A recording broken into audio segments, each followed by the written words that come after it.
హల్లెలూయా. అందరం కూడా గట్టిగా హల్లెలూయా చెప్తామండి. హల్లెలూయా. నేటి వాక్య పరిచర్య నిమిత్తమై దేవుడు మనకిచ్చినటువంటి భాగము సామెతలు గ్రంథము, పాత నిబంధన సామెతల గ్రంథము మొదటి అధ్యాయము మనం చూసుకుందామండి. దేవుడు మనకిచ్చినటువంటి వాక్య అంశమై సామెతలు చదవండి మొదటి నుంచి. మైక్ తీసుకో. దావీదు కుమారుడును ఇశ్రాయేలు రాజునైన సొలొమోను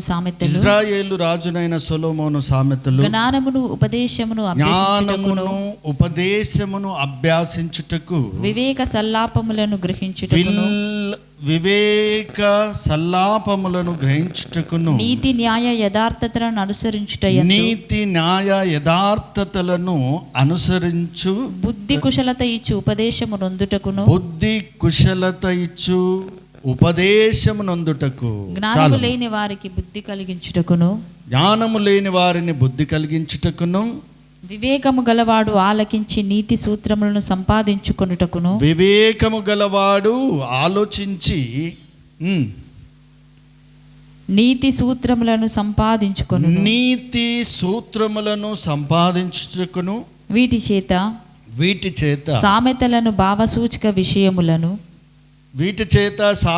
భావసూచకములు జ్ఞానుల మాటలను వారు చెప్పిన గూఢ వాక్యములను జనులు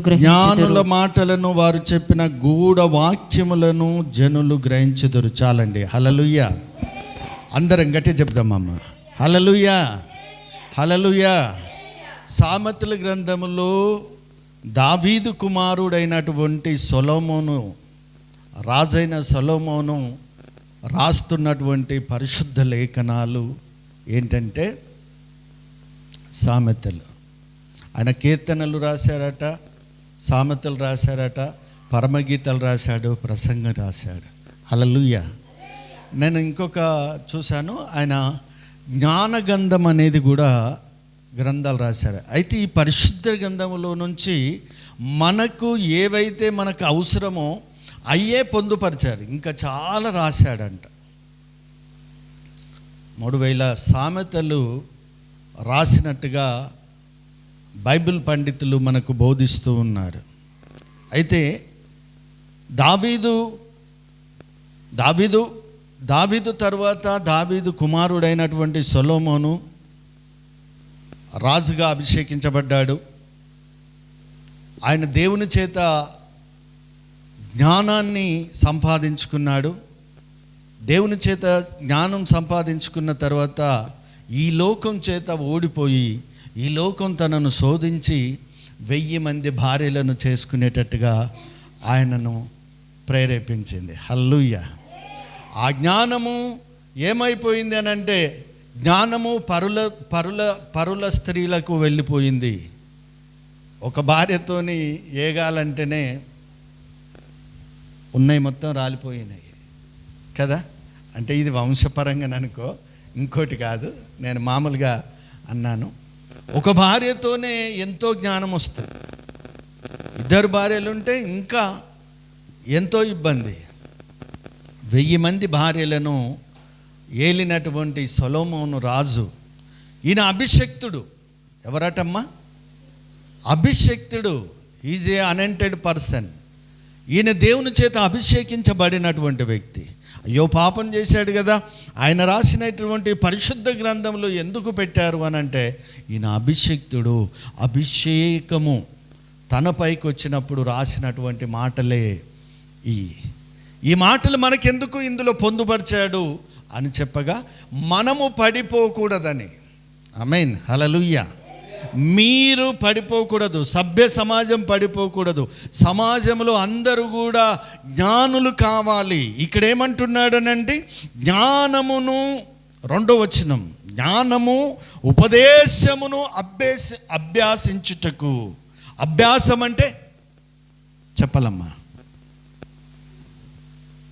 అభ్యాసం అంటే, పాస్టర్ గారు మైక్ దగ్గర ఉంచుకోవాలి మీరు. అభ్యాసం అంటే ఏంటంటే, అభ్యాసం అనగా విద్య. ఏంటి? విద్య. నేర్చుకోవడం, జ్ఞానం సంపాదించుకోవడం. అది ఎక్కడుంటాయి? స్టడీ, చదవడం. విద్య లేనివాడు వింత పశువు. విద్య లేని, చిట్టి రాస్తే చిక్కులో పడతావు, కొట్లకి వెళ్తే కొలుతలు తెలువు, చీటికి మాటికి చిక్కులో పడతాం.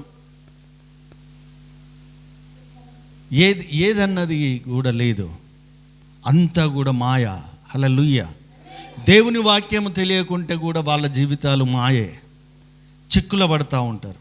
ఆ చిక్కు నుంచి వెళ్ళి విడిపించుకునేది ఏమీ లేదు. ఆమేన్.